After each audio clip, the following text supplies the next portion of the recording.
Ada beberapa hal, jadi kami sampaikan biasanya kami di BNPB memang ketika terjadi bencana seperti ini yang cukup signifikan dalam artian ada korban dan lain-lain, kita memang melakukan pemetaan cepat untuk melihat secara umum kira-kira apa yang perlu kita perhatikan. Karena biasanya kalau kita melihat dari darat dan ketika kita melihat dari udara itu agak berbeda. Kita bisa tahu agak jauh ke hulu yang biasanya agak susah untuk kita telusuri dari darat, meskipun bisa. Tetapi kalau dari atas biasanya kita bisa melihat secara sistemik apa kira-kira yang perlu kita benahi.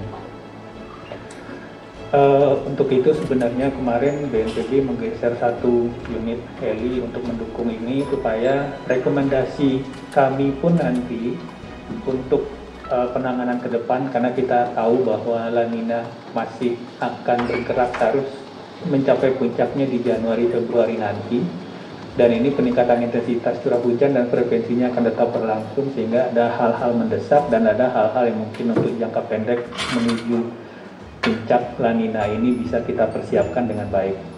Nah, ini kalau misalkan intensitas hujan nggak terlalu tinggi, ini nggak terlalu banyak airnya.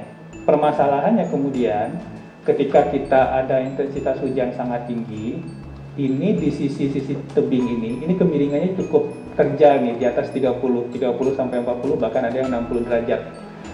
Nah, karena nggak ada vegetasi kuat yang ngikat tanah dan nyerap air di situ, kalau kita lihat itu nggak ada, yang sisi longsor tuh nggak ada pohon kerasnya, itu rata-rata tuh semak deh.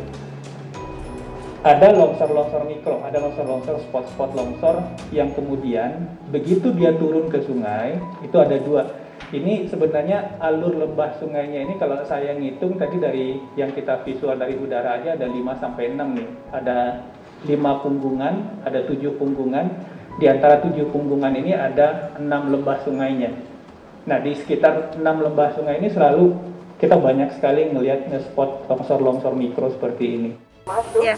Terima kasih Bapak, saya sama Pak Sekda tadi difasilitasi untuk melihat dari udara kondisi situasi existing yang ada di hulu Sungai Berantas ini, yang ternyata memang bukan hanya karena situasi kondisi yang dibuat oleh manusia, tetapi juga ada hal-hal alam yang memang mungkin kita perlu perhatian, yaitu banyaknya tanah-tanah longsor yang ada di tebing-tebing yang di di kaki Gunung Arjuna.